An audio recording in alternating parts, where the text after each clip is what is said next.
지금 당장 서울로 날아가시오. 중동의 국왕들과 서방의 전략가들이 저마다 백지수표를 손에 들고 한국행 비행기에 몸을 싣고 있습니다. 마치 먼 나라의 역사책 속 이야기처럼 들렸던 전쟁 특수. 과거 일본이 패전의 잿더미에서 한국전쟁을 발판 삼아 부활하고 서독이 냉전의 공포 속에 라인강의 기적을 썼던 그 거대한 운명의 기운이 이제는 대한민국을 향하고 있습니다. 그런데 이번에는 그때와는 차원이 완전히 다릅니다. 망해가던 나라들이 원조를 받아 겨우 숨통을 틔웠던 과거의 행운과는 비교조차 할 수 없는 무시무시한 폭주가 시작되었기 때문입니다. 천하의 미국조차 SOS를 보내고 유럽의 맹주들이 한국산 무기를 얻기 위해 자존심을 버리고 줄을 서는 기현상. 도대체 대한민국은 지난 70년 동안 산속에 무엇을 숨겨왔기에 전 지구적 혼란을 틈타 세계 질서의 판도를 송두리째 뒤엎어버린 걸까요? 그 이야기를 지금부터 들려드리겠습니다. 영상을 시청하신 후 마음에 드신다면 좋아요와 구독 버튼을 꾹 눌러주세요. 여러분의 관심이 저에겐 큰 힘이 됩니다. 그럼 바로 시작하겠습니다. 평화롭던 지구가 불타고 있습니다. 유럽 한복판에 포탄이 떨어지고 중동 상공엔 미사일이 교차하며 남미의 밀림 위로 전투기 편대가 날아다니죠. 저마다의 이해관계가 얽히고 설키는 상황에서 누군가는 쓰러지고 누군가는 상대를 밟고 올라서겠죠. 저는 MIT 정치경제학과 3학년 라이언 밀러입니다. 미국이 이란을 공격했고 저는 그 혼란을 뉴스 화면으로 지켜봤습니다. 수많은 사상자가 생겼고 중동 전체가 불길에 휩싸였죠. 그때 국제안보의 권위자인 마커스 스틸 교수님이 이란 침공을 주제로 강의를 연다는 소식을 들었습니다. 저는 곧바로 강당으로 달려갔죠. 강당 문을 밀어젖히는 순간 숨이 턱 막혔습니다. 200석이 넘는 좌석은 이미 빈자리가 없었고 복도와 계단 사이사이까지 학생들이 빽빽하게 들어차 있었죠. 저는 맨 앞줄 가장자리에 간신히 자리를 잡았습니다. 마커스 스틸 교수님이 강단 위에 오르셨습니다. 미국이 이란을 공격했습니다. 교수님은 그 한마디를 던지고 강당 전체를 훑어보셨죠. 이란은 2015년 국제사회와 핵개발을 동결하는 합의를 맺었습니다. 그런데 그 합의가 완전히 무너졌죠. 이란이 핵무기 제조 직전 단계까지 농축 우라늄을 쌓아 올렸다는 첩보가 들어온 겁니다. 워싱턴은 판단했죠. 더 이상의 외교는 필요 없다고. 결국 이란 핵시설과 탄도미사일 기지를 향한 대규모 정밀 공습을 단행했습니다. 그런데 이번 공습은 핵저지만이 목적이 아니었습니다. 요르단과 시리아 내 미군 기지를 지속적으로 공격해온 이란 지원 민병대의 무기 저장고를 파괴하고 홍해 항로를 위협하는 후티 반군의 보급로를 끊기 위한 목적도 함께 담겨 있었죠. 중동의 패권 구도 자체를 흔들어 놓겠다는 계산이었습니다. 이란은 가만히 있지 않았습니다. 지하 깊숙이 숨겨두었던 분산형 미사일 기지들이 살아남아 있었으니까요. 이란의 반격은 단순한 보복이 아니었습니다. 미국의 선제 타격에 응수하는 동시에 중동 내 미국 동맹국들을 공포에 몰아넣고 이스라엘의 안보를 흔들어 미국의 중동 전략 전체를 붕괴시키려는 계산이었죠. 사우디아라비아 아람코 정유시설이 불타면 전 세계 원유 공급이 마비됩니다. 아랍에미리트의 바라카 원전이 타격을 받으면 중동 전체가 방사능 공포에 휩싸이죠. 이란은 바로 그 급소를 노렸습니다. 실제로 아랍에미리트를 향해 단 3일 만에 탄도미사일 186발과 자폭드론 812대가 쏟아졌습니다. 외국인 3명이 사망하고 72명이 부상을 입었죠. 이스라엘과 미국의 공습에 대한 보복의 화살이 방어 태세를 갖추지 않던 민간 영토를 향해 무차별적으로 쏟아진 겁니다. 강당한 어딘가에서 낮은 탄식이 새어나왔습니다. 패트리엇이 비명을 질렀습니다. 드론과 미사일이 뒤섞인 혼합 공격 앞에서 처리 용량의 한계에 부딪힌 겁니다. 전 세계 최강이라 불리는 미국제 방공 시스템이 바로 그 순간 제 기능을 잃었죠. 교수님의 목소리가 한 톤 낮아졌습니다. 그런데 그 순간 아랍에미리트의 하늘을 지켜낸 건 미국제가 아니었습니다. 한국산 천궁2였습니다. 2022년 4조 6천억 원 규모의 계약을 통해 수출된 천궁2가 아랍에미리트 방공망의 핵심 허리를 담당하고 있었던 겁니다. 미국의 사드가 고고도를 커버하고 패트리엇이 중고도를 맞는 사이 그 빈틈을 천공투가 촘촘하게 채웠죠. 단 하나의 다기능 레이더가 수백 개의 표적 중에서 진짜 위협인 탄도탄만을 정확하게 골라냈습니다. 콜드 런칭으로 솟구친 유도탄이 음속을 넘어 날아가 적 탄두에 그대로 꽂혔죠. 공중에서 탄두를 직격 요격하는 방식입니다. 결과가 어떻게 나왔는지 아십니까? 아무도 대답하지 않았습니다. 탄도미사일 186발 중 172발 요격, 요격률 92.4%. 자폭드론 812대 중 755대 격추, 격추율 93%입니다. 강당이 굳어버렸죠. 미국의 패트리엇 PAC-3조차 실전에서 단 한 번도 도달해 본 적 없는 수치입니다. 더군다나 천공투는 패트리엇보다 가볍고 반응 속도가 빠르며 유지비는 절반 수준이에요. 패트리엇 요격 미사일 한 발이 약 53억 원인데 천공투는 한 발에 약 20억 원이죠.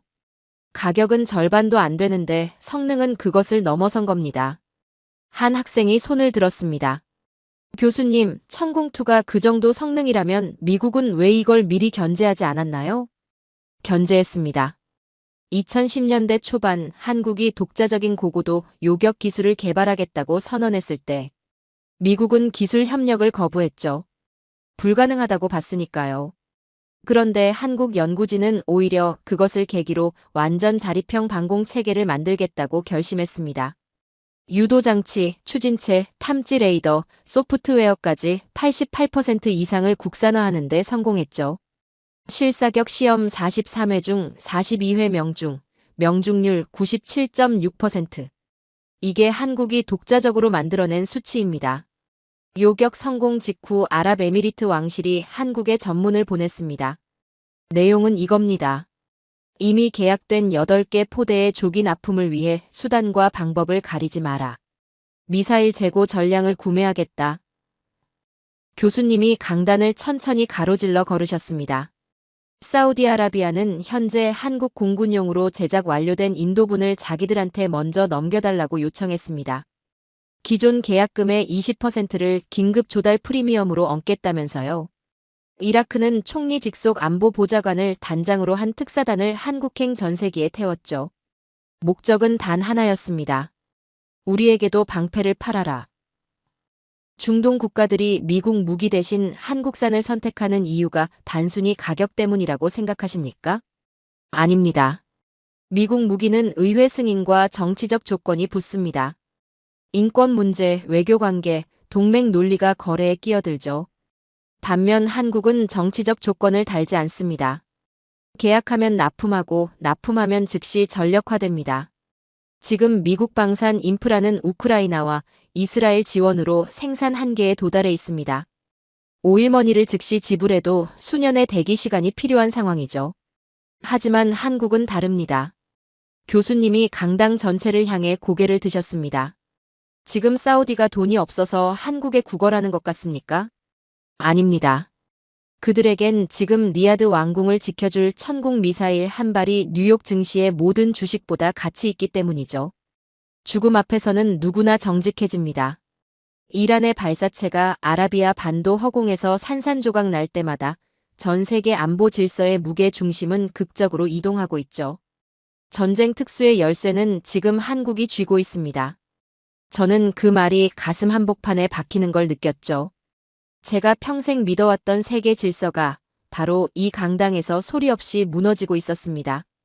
교수님이 강단 앞으로 성큼 걸어 나오셨습니다. 여러분, 오늘 새벽 중동에서 벌어진 일을 단순한 전쟁 뉴스로 보고 계십니까? 그렇다면 큰 착각입니다. 지금 우리가 목격하고 있는 건 무기 하나의 성능 이야기가 아닙니다. 역사가 반복되는 방식, 그 패턴의 이야기죠. 전쟁이 터질 때마다 누군가는 망하고 누군가는 일어섭니다.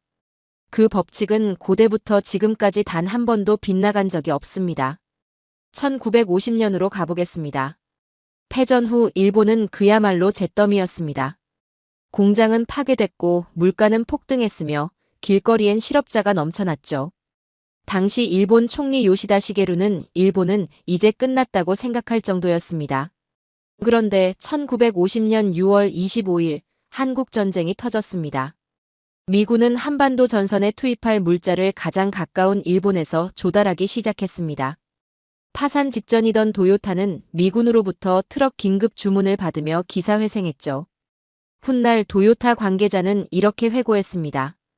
그 주문이 없었다면 지금의 도요타는 없었을 것이다. 한국 전쟁 3년 동안 일본에 유입된 달러는 30억 달러가 넘었습니다. 당시 일본 수출 총액의 40에서 50%에 달하는 액수였죠. 일본은 남의 나라 비극 위에서 연 10% 이상의 경제 성장을 이뤄냈습니다. 한 학생이 손을 들었습니다. 교수님, 그럼 일본의 부활은 결국 미국이 만들어준 거 아닌가요? 정확합니다. 그게 핵심이에요. 일본의 부활은 스스로 일어선 게 아니었습니다. 미국이 차려준 밥상에 숟가락을 얹은 것에 불과했죠. 철저히 지정학적 행운에 기댄 부활이었습니다. 서독도 마찬가지였습니다. 제2차 세계대전 패전 직후 서독 역시 공장이 멈추고 생산이 무너진 상태였습니다. 그런데 한국 전쟁이 터지자 전 세계가 군수물자 생산에 매달리면서 산업용 기계와 철강 제품의 공급이 갑자기 부족해졌습니다. 서독은 그 빈자리를 파고들었죠. 1950년에서 1960년 사이 서독의 수출은 4배 이상 급증했습니다. 서독의 초대 경제상 루드비히 에르하르트는 훗날 이렇게 공식 인정했죠. 독일 경제 발전은 한국 전쟁 덕분이다. 미국은 거기서 한 발 더 나아갔습니다. 소련의 위협을 막기 위해 서독의 재무장을 허용하고 나토에 편입시켰습니다. 전범 국가였던 서독이 미국의 냉전 전략이라는 우산 아래 보호받으며 유럽 경제의 리더로 올라선 겁니다. 그렇다면 이제 2026년입니다. 교수님의 목소리가 한층 묵직해졌습니다. 여러분은 지금 한국의 상황이 일본, 서독과 같은 맥락이라고 보십니까? 아무도 선뜻 대답하지 못했습니다. 다릅니다. 근본적으로 다릅니다. 일본과 서독은 미국이 만들어준 특수였습니다. 미국이 필요해서 밥상을 차려줬고 그들은 그 밥상 앞에 앉았을 뿐이죠. 하지만 지금 한국은 미국이 줄 수 없는 것을 스스로 만들어 팔고 있습니다. 그리고 미국의 기술 협력 거부 속에서도 유도 장치, 추진체, 탐지 레이더, 소프트웨어까지 독자적으로 개발해냈습니다. 일본과 서독은 미국의 기술을 빌려 썼습니다. 하지만 한국은 미국의 허락 없이, 미국의 도움 없이 오히려 미국의 견제를 뚫고 스스로 만들어낸 겁니다. 그 결과가 중동의 하늘에서 증명됐습니다. 강당 어딘가에서 낮은 탄식이 흘러나왔죠. 여기서 또 하나의 결정적인 차이가 있습니다. 지금 미국 방산 인프라는 한계에 도달해 있습니다. 우크라이나와 이스라엘 지원으로 생산 라인이 포화 상태죠. 오일머니를 즉시 지불해도 무기를 받으려면 수년을 기다려야 합니다. 반면 한국은 지금 이 순간에도 창원의 공장 라인이 24시간 돌아가고 있습니다. 삼성과 현대가 수십 년에 걸쳐 닦아놓은 초정밀 제조업 인프라가 방산과 결합한 결과입니다. 계약하면 납품하고 납품하면 즉시 전력화됩니다. 돈을 주면 바로 쏠 수 있는 무기를 공급하는 나라, 지금 지구상에 한국 말고는 없습니다. 교수님이 강당 전체를 천천히 바라보셨습니다. 일본은 남의 나라 전쟁 덕분에 일어섰고 서독은 미국의 냉전 전략 덕분에 일어섰습니다. 하지만 대한민국은 전 세계가 무력의 공백 앞에 무릎을 꿇어갈 때 그 공백을 메울 수 있는 유일한 나라가 됐습니다. 과거의 특수는 미국의 자비였습니다. 지금의 특수는 한국의 실력입니다. 그 한마디가 강당 전체를 짓눌렀죠. 155mm 포탄 하나를 보겠습니다. 지금 전 세계에서 이 포탄을 가장 빠르고 가장 저렴하고 가장 많이 생산할 수 있는 나라가 어디인지 아십니까? 한국입니다. 천궁투의 탄두 구조체와 추진체 케이스를 정밀 단조하는 기업이 있습니다. 한일 단조입니다. 이 기업의 공장은 지금 중동의 생명줄을 쥐고 있는 핵심 거점이 됐습니다. 이들의 망치가 멈추면 중동의 방공망도 멈춥니다. 중동의 국부펀드는 지금 어디를 주시하고 있는지 아십니까? 뉴욕이 아닙니다. 한국의 방산 단지입니다. 주식은 휴지 조각이 될 수 있지만 한국산 미사일 포대는 자신들의 왕국을 지켜줄 유일한 실물 자산이라는 걸 그들은 알고 있죠. 70년 동안 북한이라는 거대한 위협 앞에서 매일 아침 어떻게 하면 더 많이, 더 정확하게 쏠 수 있을까만 고민하던 민족이 있습니다.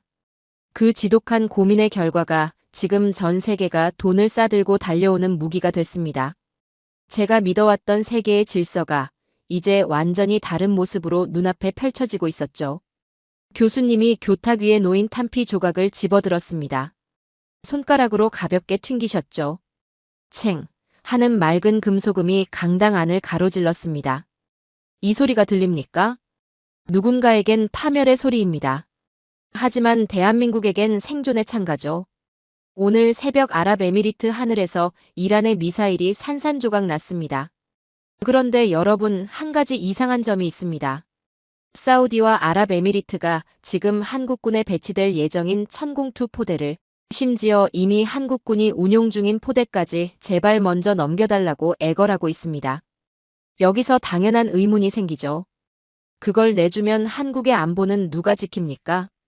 교수님이 강당을 천천히 훑어보셨습니다. 대답은 간단합니다. 전혀 문제 없습니다. 강당 안이 술렁였습니다. 한국은 자국 방어용 물량을 일부 내어주고도 북한을 서너 번은 초토화할 수 있는 과잉 화력 상태입니다. 그들에게 무기 수출은 여유분을 나누어 주는 것에 불과하죠. 어떻게 이런 일이 가능할까요? 그 답을 찾으려면 1950년 6월 25일로 돌아가야 합니다. 교수님의 목소리가 가라앉았습니다. 한국 전쟁이 터졌을 때 한국군에겐 탱크가 단 한 대도 없었습니다. 북한군의 소련제 T-34 탱크가 38선을 넘어 쏟아져 내려올 때 한국 병사들이 그것을 막을 수 있는 방법은 하나뿐이었습니다. 수류탄을 가슴에 품고 탱크 궤도 아래로 기어들어가는 것이었죠. 강당이 굳어버렸습니다. 그 비참한 죽음들이 한국인의 뼈에 새겨졌습니다. 화력이 없으면 죽는다. 무기가 없으면 나라가 사라진다. 이것은 그들에게 역사교과서 속 이야기가 아닙니다. 불과 70년 전 자신들의 할아버지 세대가 직접 겪은 일이죠. 미국은 그 전쟁에서 한국을 도왔습니다. 그런데 전쟁이 끝난 뒤 한국이 스스로 무장하려 하자 미국은 제동을 걸었습니다.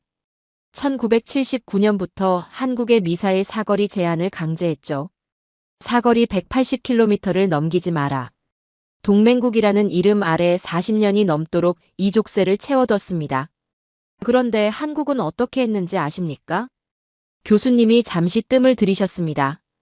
포기하지 않았습니다.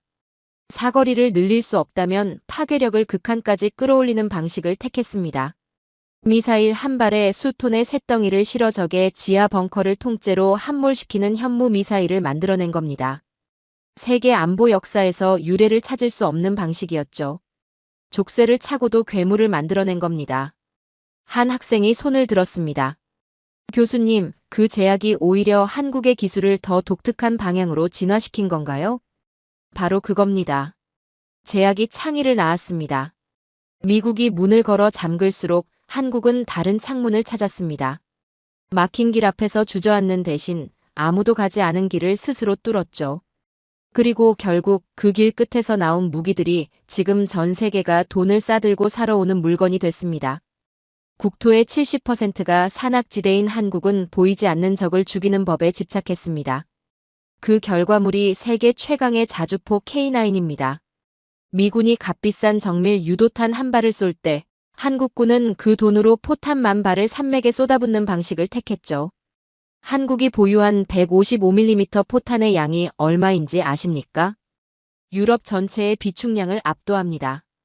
강당 어딘가에서 다시 탄식이 새어나왔습니다. 한국은 전 세계 민주주의 국가 중 인구 대비 가장 많은 포병 전력을 보유하고 있습니다. 그들에게 무기란 적절한 수준을 유지하는 도구가 아닙니다. 압도적으로 뭉개버리기 위해 존재하는 것이죠. 이 민족에게 전쟁 억지력이란 균형이 아니라 상대가 감히 엄두를 내지 못하게 만드는 공포 그 자체입니다. 그리고 천공투 이야기로 돌아오겠습니다. 천공투의 탄두 구조체와 추진체 케이스를 만드는 기업이 있습니다. 한일 단조 이야기를 다시 해보죠. 이 기업이 하는 일을 단순히 부품을 깎는 작업이라고 생각하면 오산이죠. 섭씨 1000도가 넘는 열기 속에서 고온의 압력으로 금속의 밀도를 극한까지 끌어올립니다. 음속의 5배를 견디는 뼈대를 만드는 겁니다. 이 망치질 하나하나가 지금 중동 왕국들의 생사를 결정하고 있죠. 천궁2를 만드는 핵심 부품의 88% 이상이 국산입니다. 미국의 기술 이전 없이, 미국의 허락 없이 한국이 스스로 만들어낸 수치입니다. 미국의 소스코드 제안에 질린 한국은 레이더와 유도 알고리즘을 스스로 짰습니다. 그래서 중동의 복잡한 전파 방해 환경 속에서도 천궁2는 이란의 탄도탄만을 정확히 골라낼 수 있었던 겁니다.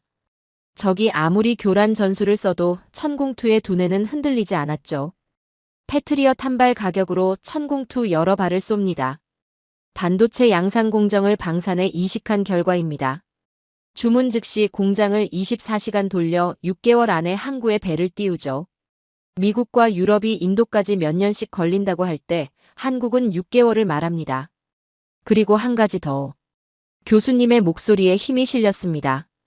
한국의 무기는 실험실에서 태어나지 않습니다. 매일 북한의 포구와 마주보는 최전방에서 다듬어집니다. 70년간 이어진 실전 대치 상황이 한국산 무기의 소프트웨어를 가장 가혹한 환경에 최적화시켰죠. 오늘 새벽 아랍에미리트 하늘에서 나온 그 요격률은 70년 연중 무휴 실전 데이터의 산물입니다. 지구상에 이런 나라가 또 있습니까? 매일 실전 위협 앞에 서면서 동시에 그 위협을 연구하고 그 연구 결과를 무기에 녹여내는 나라가 한국 말고 또 있습니까? 아무도 대답하지 않았습니다. 교수님이 다시 탄피 조각을 집어드셨습니다. 한국인들에게 무기는 수출품이 아닙니다. 그것은 70년 전 적의 탱크 앞에 맨몸으로 섰던 조상들에 대한 제사상입니다. 그들은 지금 사우디에 포대를 내어주면서도 여유롭습니다. 이유는 단 하나죠. 산속에 아직 꺼내지 않은 불의 비가 산더미처럼 쌓여 있으니까요. 창원과 울산의 공장들은 지금 이 순간에도 멈추지 않습니다. 그들이 깎고 있는 건 강철이 아닙니다. 대한민국의 새로운 운명이죠. 저는 그 말을 듣는 순간 온몸에 소름이 돋았습니다. 트라우마가 기술이 되고 기술이 무기가 되고 무기가 국력이 됐습니다. 그 70년의 무게가 오늘 새벽 아랍에미리트 하늘 위에서 폭발했죠. 교수님이 강당을 한 바퀴 천천히 돌기 시작하셨습니다. 학생들의 눈을 하나하나 맞추면서요. 그 눈빛 속에는 경외심이 서려 있었죠. 여러분, 오늘 새벽 아랍에미리트 왕실이 한국에 백지 수표를 내밀었습니다. 그런데 사우디 왕실 참모진은 지금 이 순간에도 한국의 한일 단조 주가를 실시간으로 들여다보고 있습니다. 사우디 왕실 참모진이 이 회사의 주가 움직임에 예민하게 반응하는 이유는 단 하나입니다. 이 회사의 생산 라인이 멈추면 자신들의 방공망이 멈추기 때문이죠. LIG넥스원도 마찬가지입니다. 중동의 왕국들은 이 기업들의 공장 가동률을 자국 안보의 바로미터로 삼고 있어요. 이게 무엇을 의미하는지 아십니까? 중동의 왕들이 한국의 중소기업 주가를 보면서 자국의 생존을 점치는 시대가 됐다는 겁니다. 교수님이 강단 앞으로 걸어오셨죠. 이제 돈 이야기를 해보겠습니다. 2019년 아람코 피격 사건을 기억하십니까? 당시 사우디는 패트리엇을 운용하고 있었습니다. 그런데 드론과 순항미사일의 혼합 공격 앞에서 제대로 된 방어를 하지 못했죠. 사우디는 그 순간부터 미국 무기에 대한 깊은 불신을 품기 시작했습니다. 비싼데 효과가 미흡하다. 그리고 정치적 조건까지 붙는다. 미국의 패트리엇이나 F-35를 구매하려면 미국 의회의 승인을 받아야 합니다. 인권 문제가 불거지면 거래가 중단되죠. 외교 관계가 틀어지면 부품 공급이 끊깁니다. 미국이 정치적으로 불편하다고 판단하면 이미 계약된 무기도 인도가 늦어지고요. 중동 바이어들은 학습했습니다. 미국산 무기 구매는 무기를 사는 게 아니라 워싱턴의 정치적 허락을 사는 것이라는 걸요. 반면 한국은 다릅니다. 교수님의 목소리에 힘이 실렸습니다. 한국은 정치를 팔지 않습니다.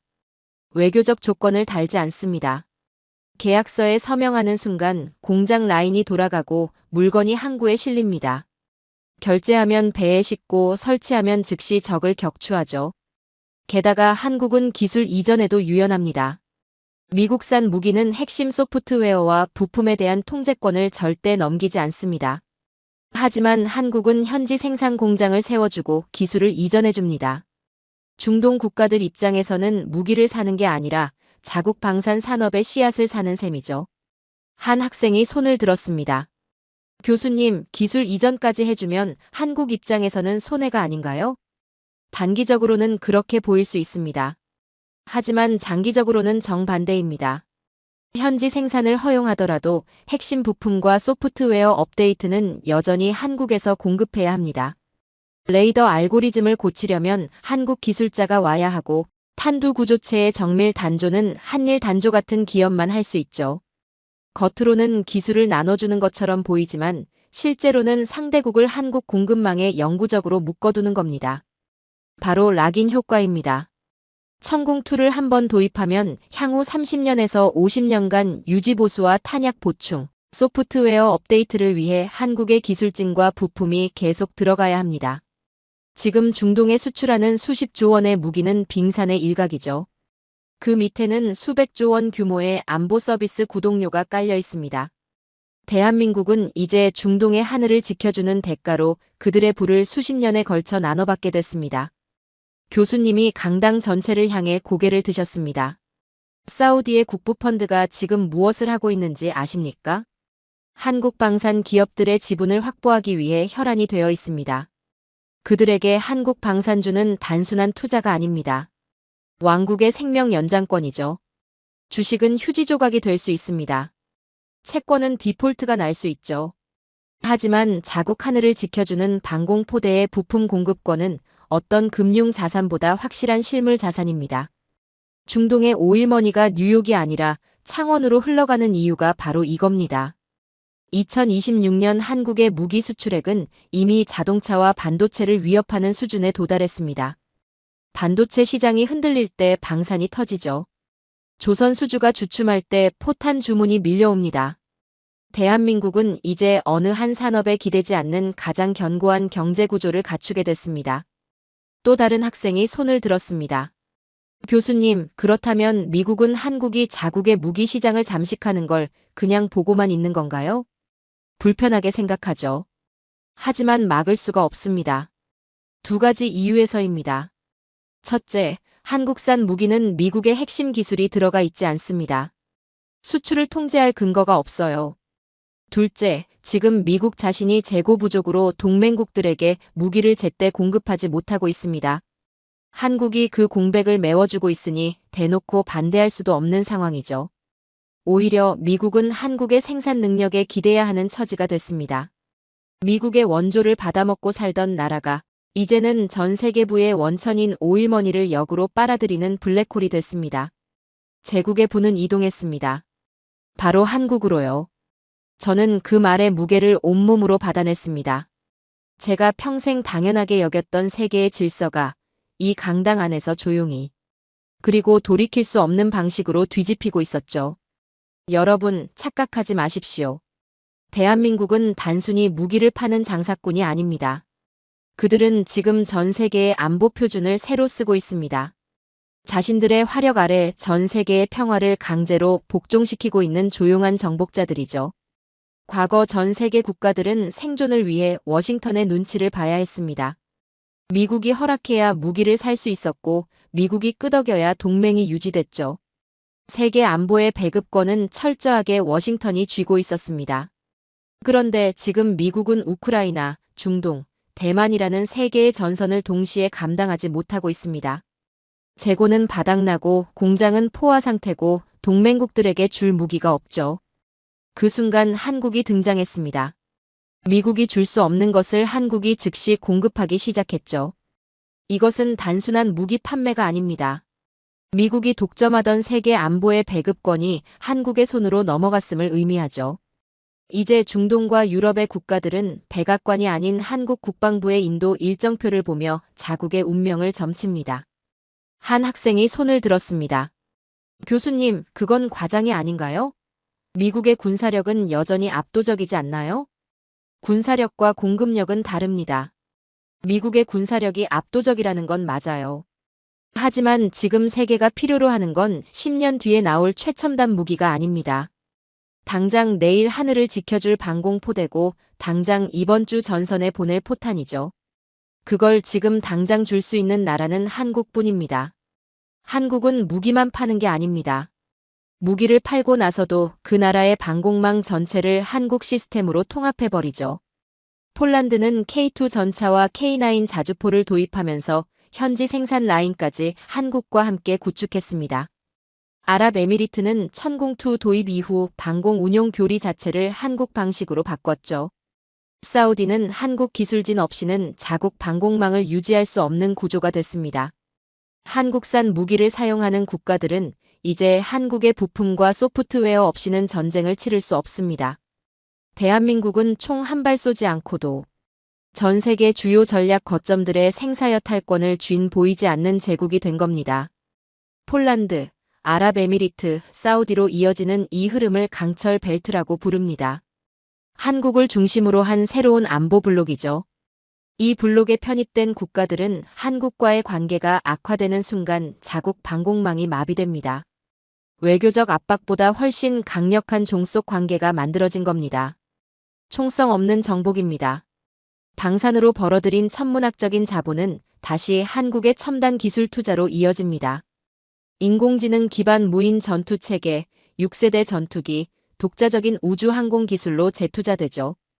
이미 세계 최고 수준인 한국의 제조업 역량이 방산이라는 연료를 만나면 다른 나라들이 추격할 엄두조차 내지 못하는 기술 격차가 발생합니다.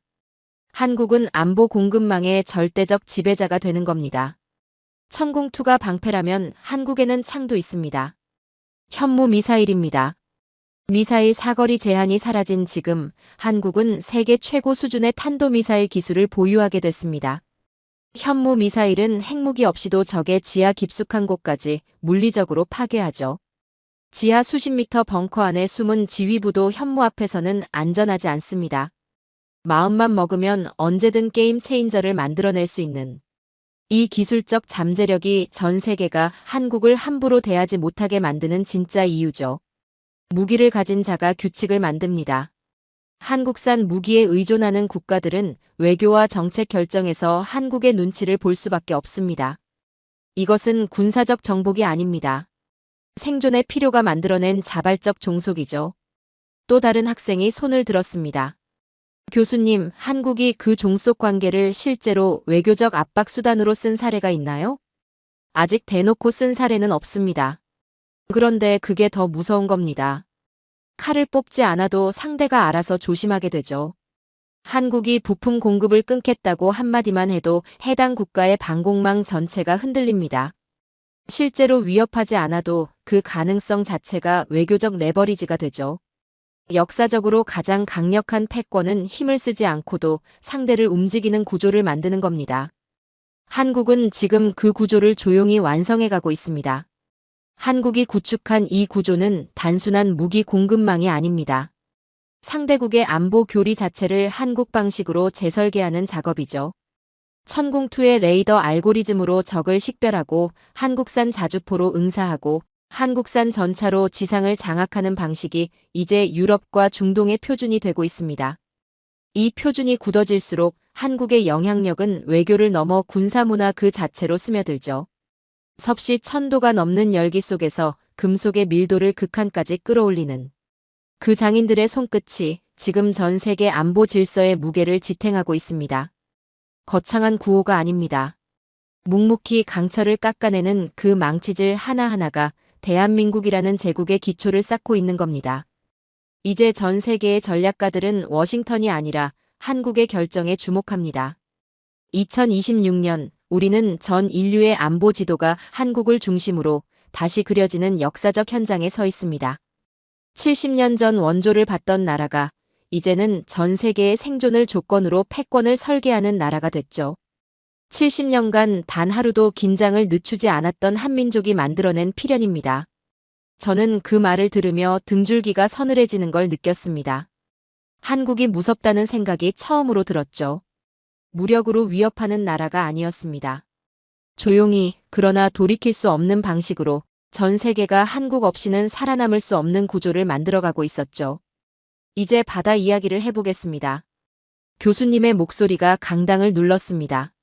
세계 최강을 자부하는 미 해군이 직면한 가장 치명적인 약점이 무엇인지 아십니까? 무기가 아닙니다. 망치와 용접기입니다. 미국의 조선소들은 수십 년에 걸쳐 노후화됐습니다. 숙련된 용접공과 기술자들은 사라졌죠. 항공모함 한 척을 수리하는데 몇 년씩 걸리는 일이 벌어지고 있습니다. 세계 최강의 해군이 자국 함정을 제때 수리하지 못하는 상황에 처한 겁니다. 그래서 미국이 어떻게 했는지 아십니까? HD 현대중공업과 하나오션의 문을 두드렸습니다. 강당이 술렁였습니다. 구축함과 상륙함 같은 대형 주력 함정의 정비를 한국에 맡기겠다는 겁니다. 자존심 강하기로 유명한 미국이 자국 군함을 외국 조선소에 맡기기로 결정한 거죠. 함정을 만드는 속도와 수리하는 정밀도에서 미국은 이미 한국의 상대가 되지 않습니다. 바다의 패권은 조선소에서 나오는데 그 조선소의 심장이 이제 한국에서 뛰고 있습니다. 한 학생이 손을 들었습니다. 교수님, 미국이 동맹국의 군함 정비를 맡기는 건 안보상 위험하지 않나요? 맞습니다. 미국 내에서도 그 논쟁이 뜨겁죠. 하지만 현실은 냉정합니다. 당장 수리하지 않으면 함정이 녹슬고 전력이 떨어집니다. 한국 조선소를 택하든 자국 노후 조선소를 택하든 어느 쪽이 더 위험한지 미국 스스로 답을 낸 겁니다. 게다가 한국은 미국의 핵심 동맹이기도 하죠. 미국이 선택할 수 있는 가장 믿을 수 있는 외부 파트너입니다. 이제 지상전 이야기를 해보겠습니다. 교수님이 강단을 가로질러 걸으셨습니다. 우크라이나 전쟁은 현대전의 본질을 적나라하게 드러냈습니다. 결국 전쟁은 누가 더 포탄을 많이 찍어내는가의 싸움이었죠. 첨단 무기보다 155mm 포탄이 더 중요한 전쟁이었습니다. 서방 전체가 탄약 부족에 허덕였습니다. 유럽 국가들은 창고를 털어도 몇 달치 물량밖에 없었죠. 그때 미국이 전화를 건 곳이 어딘지 아십니까? 유럽이 아니었습니다. 한국의 한화에어로스페이스였습니다. 미국은 한국의 포탄 생산 능력을 자국 군사 공급망에 편입시키기 위해 필사적으로 움직이고 있습니다. 한국은 세계에서 가장 거대한 포탄 생산 라인을 보유한 나라입니다. 천하의 미국조차 한국의 탄약고가 없으면 동맹국을 지킬 수 없는 처지가 된 겁니다. 그리고 이제 한국 방산의 핵심 무기들을 하나씩 살펴보겠습니다.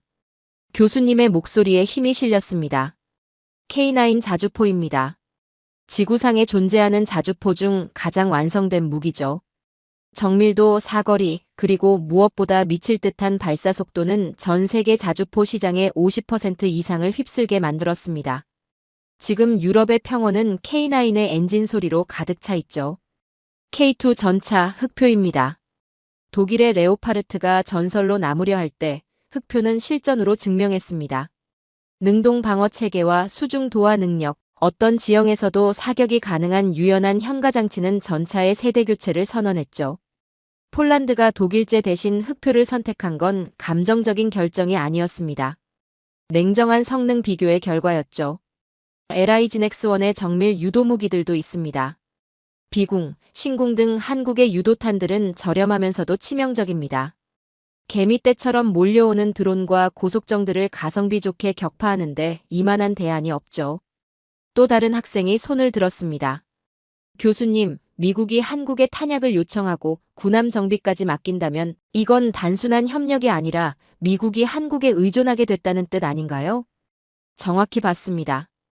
미국은 하이엔드 무기를 설계하는 능력은 여전히 세계 최고입니다. 하지만 그것을 현실 세계의 물량으로 구현하는 능력, 즉 생산의 패권은 이미 한국으로 넘어가고 있죠. 미국이 설계하고 한국이 완성하는 구조가 만들어지고 있는 겁니다. 미국은 자국 산업 보호라는 명분 아래 직접 구매를 꺼려왔지만 이제는 공동 생산과 파트너십이라는 이름으로 한국의 생산 능력을 필요로 하고 있습니다. 현대로템의 전차 생산 라인과 한국항공우주산업의 항공기 생산 라인은 이제 자유진영에 무너지지 않는 최후의 보루입니다. 교수님이 강당 전체를 향해 고개를 드셨습니다. 미국이 한국의 정비를 맡기고 탄약을 요청하는 것은 단순한 협력이 아닙니다. 그것은 생산의 패권이 공식적으로 이전되었음을 시인하는 항복문서와 같습니다. 이제 펜타곤의 모든 작전 계획은 한국 공장의 가동률을 확인하는 것에서부터 시작됩니다. 70년 전 미국에 폐기된 무기를 닦아 쓰던 나라가 이제는 미국의 주력 함정을 수리하고 탄약고를 채워주는 나라가 됐습니다. 전 세계의 군사 공급망은 이제 한국을 통하지 않고는 완성될 수 없습니다. 저는 그 말을 들으며 미국인으로서 묘한 감정을 느꼈습니다. 자존심이 상했죠. 하지만 부정할 수가 없었습니다. 미국이 설계한 세계 질서를 이제 한국의 망치가 완성하고 있었습니다. 여러분, 잠깐 1950년으로 다시 돌아가 보겠습니다. 교수님이 강당을 천천히 훑어보셨습니다. 당시 일본은 망해가던 패전국이었습니다. 공장은 멈췄고 길거리엔 굶주린 사람들이 넘쳐났죠. 그런데 한국 전쟁이 터지면서 미군의 병참 기지가 됐고 달러가 쏟아져 들어왔습니다. 일본은 그렇게 살아났죠. 서독도 마찬가지였습니다. 한국 전쟁으로 전 세계 군수 수요가 폭발하면서 반사 이익을 얻었습니다. 남의 나라 전쟁 덕분에 살아난 겁니다. 그렇다면 지금 대한민국은 어떻습니까? 교수님의 목소리가 한층 단단해졌습니다. 한국은 이미 반도체, 자동차, 조선, 배터리, 화학까지 현대 문명의 모든 핵심 산업을 세계 정점에 올려놓은 나라입니다. 어느 한 분야가 아닙니다. 현대 산업 문명이 요구하는 거의 모든 영역에서 세계 최고 수준의 생산 능력을 갖추고 있죠. 삼성은 전 세계 반도체 공급망을 장악하고 있습니다. 현대는 전기차와 수소차 시장에서 세계를 선도하고 있죠.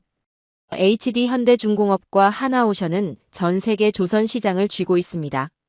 LG에너지솔루션은 전기차 배터리 시장에서 독보적인 위치를 점하고 있죠. 이 탄탄한 산업 기반 위로 지금 전 세계에 오일머니와 안보 예산이 쏟아져 들어오고 있습니다.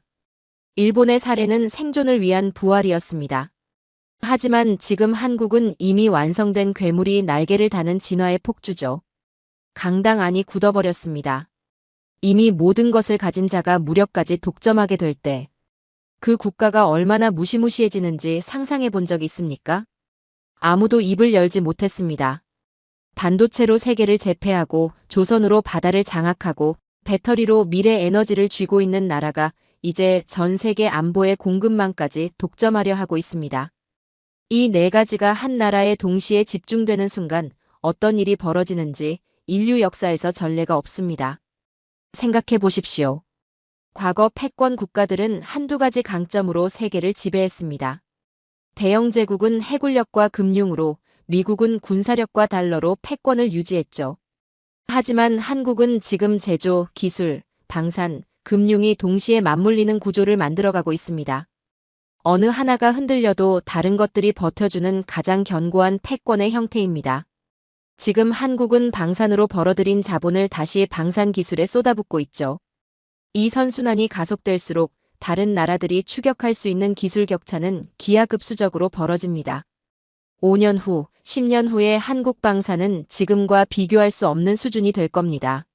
무인 전투 드론 분야를 보십시오. 한국은 이미 인공지능으로 표적을 자동 식별하고 요격하는 체계를 개발 중입니다. 유무인 복합 전투 체계, 즉 유인 전투기와 무인기가 편대를 이뤄 함께 싸우는 방식도 개발이 진행되고 있죠. 우크라이나 전쟁에서 드론이 전장의 판도를 바꿨다면 한국은 그 다음 세대의 전투 방식을 이미 설계하고 있습니다. 교수님의 목소리가 강당을 울렸습니다. 한국은 이제 돈을 빌리는 나라가 아닙니다. 전 세계의 안보를 담보로 돈을 빌려주는 나라가 됐습니다. 전 세계 안보 예산이 한국으로 흘러들어가면서 한국은 전 세계 금융시장의 새로운 중심축이 되고 있죠. 한일 단조 이야기를 다시 하겠습니다. 이 기업의 단조 기술은 이제 단순한 미사일 부품 생산을 넘어섰습니다. 우주항공과 정밀 유도 무기를 위한 초고난도 합금 기술로 진화하고 있죠. 지구 대기권을 벗어나는 로켓의 외피를 견디게 하는 소재, 극초음 속 비행체의 탄두를 감싸는 합금, 이 기술들이 한일 단조의 용광로에서 나오고 있습니다. 이들의 망치는 이제 지구를 넘어 우주로 향하는 길을 닫고 있죠. 창원의 용광로는 멈추지 않습니다. 그 불길은 대한민국의 경제적 부를 넘어 전 세계 안보 질서를 재편하는 제국의 성화로 타오르고 있습니다. 교수님이 강당 중앙으로 걸어 나오셨습니다. 1950년에 일본은 구걸하며 살아났습니다. 하지만 2026년에 대한민국은 이미 정점에 선 상태에서 전 세계의 불을 빨아들이고 있죠. 이 특수가 끝날 때쯤 우리는 우리가 감히 쳐다보지도 못할 무시무시한 거인을 마주하게 될 겁니다. 지금 우리가 보고 있는 건 단순한 방산 수출의 성공 이야기가 아닙니다. 인류 역사상 한 번도 본 적 없는 형태의 완전체 국가가 탄생하는 순간이죠. 반도체로 두뇌를 갖고 조선으로 팔을 뻗고 배터리로 심장을 박동시키고 방산으로 주먹을 쥔 나라. 이 나라가 지금 그 주먹을 전 세계를 향해 천천히 들어올리고 있습니다. 저는 그 말을 들으며 강당 안의 공기가 달라지는 걸 느꼈습니다. 경외감이었습니다. 그리고 동시에 공포였죠. 일본은 남의 나라 전쟁 덕분에 일어섰습니다. 하지만 한국은 스스로의 힘으로 정점에 올랐고 이제 그 정점에서 전 세계를 내려다보고 있었죠. 우리는 지금 목격하고 있었습니다. 역사의 무게 중심이 이동하는 그 순간을요. 이제 세계 지도를 펼쳐보겠습니다. 교수님의 목소리가 강당 전체를 눌렀습니다. 중동만 보고 계십니까? 그렇다면 나무만 보고 숲을 못 보는 겁니다. 지금 한국산 무기는 6대주를 뒤덮고 있습니다. 이건 비유가 아닙니다. 실제로 벌어지고 있는 일이죠. 유럽부터 보겠습니다. 폴란드는 시작에 불과했습니다. 루마니아는 K9 자주포와 레드백 장갑차에 수조 원을 쏟아붓고 있죠. 노르웨이와 에스토니아는 한국산 화력이 없으면 국경을 지킬 수 없다는 사실을 공식적으로 시인했습니다. 유럽의 방산 종가라 자부하던 독일과 프랑스는 이제 한국의 납기력 앞에 무릎을 꿇었죠. 유럽의 안보는 이제 브뤼셀이 아니라 창원의 공장 스케줄에 의해 결정됩니다. 강당 어딘가에서 낮은 탄식이 흘러나왔습니다. 독일과 프랑스가 무릎을 꿇었다는 게 과장이라고 생각하십니까? 아닙니다. 그들이 수십 년에 걸쳐 구축한 방산 산업의 가장 치명적인 약점이 드러났습니다. 납기입니다. 유럽산 무기는 주문하면 5년에서 10년을 기다려야 하죠. 러시아의 탱크가 국경을 넘어오는데 10년을 기다릴 수 있는 나라는 없습니다. 한국은 6개월 안에 항구에 배를 띄웁니다. 유럽 국가들이 한국을 선택하는 이유는 감정이 아니라 생존 본능입니다. 태평양으로 가보겠습니다. 교수님이 강단을 가로질러 걸으셨습니다. 호주가 왜 독일제 장갑차를 버리고 한국의 레드백을 선택했는지 아십니까? 단순히 싸서가 아닙니다.